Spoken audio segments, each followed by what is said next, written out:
what are the challenges for Bulgaria? I mean, in the immediate future. The first one is absorption capacity. Our country will receive about nearly 7 billion euro from structural funds and the cohesion funds until 2013. And our ambition is to absorb the money 100%. The second challenge is adoption of the single European currency. You know that our currency is level and it is fixed to euro as a result of the fact that we are under currency board for some 10 years. You know, it's not very difficult issue for us because we meet now 4 out of 5 criteria, Maastricht criteria, which means criteria in respect of the long-term interest rates, the budget deficit, I told you that we have surplus there, the exchange rate, it is fixed, and the ratio of the government debt to the GDP. Unfortunately, we still not, we cannot, for now being, meet the 5th criteria, which is the inflation rate. It's about 2 or 3 times even more than the rate which is fixed in Maastricht criteria. So the third challenge is the abolishment of the restrictions imposed on the internal market concerning the free movement of workers and the export of some agricultural products. One of the most sensitive issues in this respect is the restricted access for Bulgarian workers to the labor markets in some EU member states and the Netherlands included. And we think that there are absolutely no economic reasons for the application of such measures regarding Bulgarian citizens. The fourth challenge is adoption of the Schengen legislation. We're striving to adopt the Schengen second generation information system by the end of 2009 and to join Schengen zone by 2011. And the fifth challenge is addressing some shortcomings in the field of justice and home affairs. We have problems. We have problems in the fight against organized crime. We have problems in the fight with corruption in some of the illegal traffickings. The judicial system is undergoing deep reforms.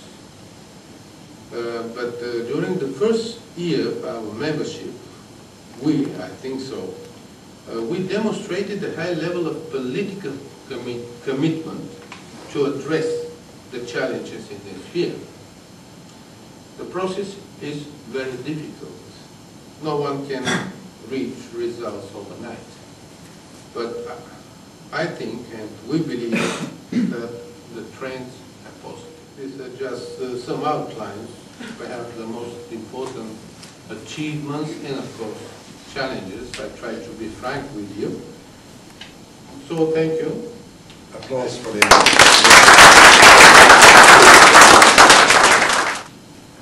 From a corruption issue point of view, it must be highly difficult from a government point of view to challenge that, to work against organized crime and that corruption. It's a very sensitive issue, not only for the Bulgarian public or for us, but for our European partners. So, and as I told you, it's a difficult issue for Bulgaria. Not because of the issue of organized crime. We have a lot of successes there. There are a lot of bosses which are under custody. Some of them are in jail.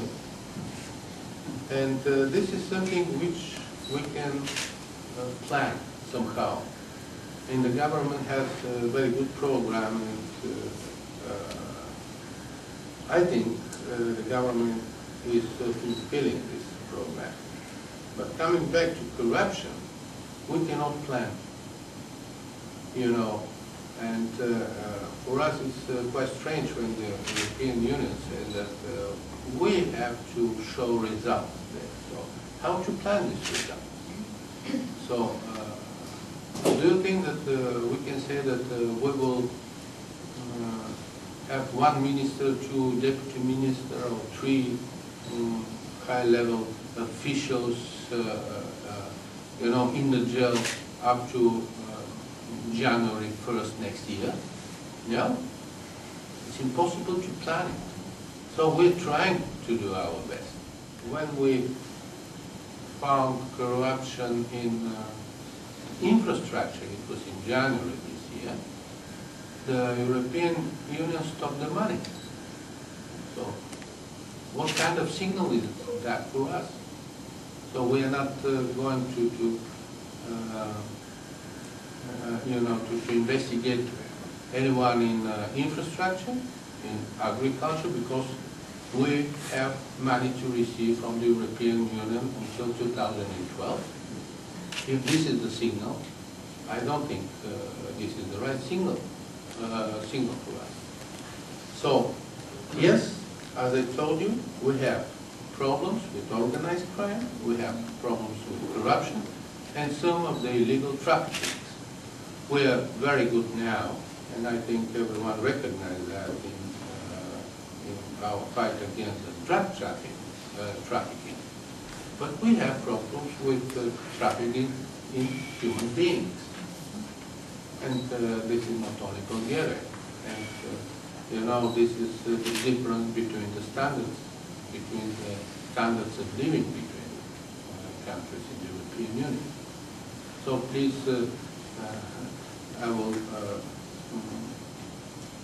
will advise you to be much more tolerant about that, and of course to cooperate together, because these are not only Bulgarian problems, these are the problems of the European Union and of course the Netherlands included. My name is Pat Trainer. I wonder if the ambassador could say something specifically about the issue of conditioning the signing of the EU stabilization and association agreement with Serbia on the arrest of war criminals. Well, I'll tell you the official position of Bulgaria, and this is that we are for signing even tomorrow, because this is the sign, this is the signal for Serbia to go to Brussels, not to other capitals. That's why we're for. So the Bulgarian position is clear. And of course we have some contradiction with the Dutch position. Well, it's normal. My name is James de Boy. Mr. Ambassador, over here we all have our associations and connotations with countries like the UK and with Italy and France and Germany. My question to you would be to brand your own country in 4 or 5 words. Beautiful, tolerance, fast-growing, well, hospitality, it's something very important for us, and stable. Stable. 5 words. Well, thank you. I can add a lot more. No, but if I may add, you know, the true thing is, of course, to restrict yourself in this. And I must admit that, especially on the point of hospitality, Bulgaria is extraordinary. I witnessed that a few times, and I would like to underline that. Yeah. Thank you for that. May we have a big applause for our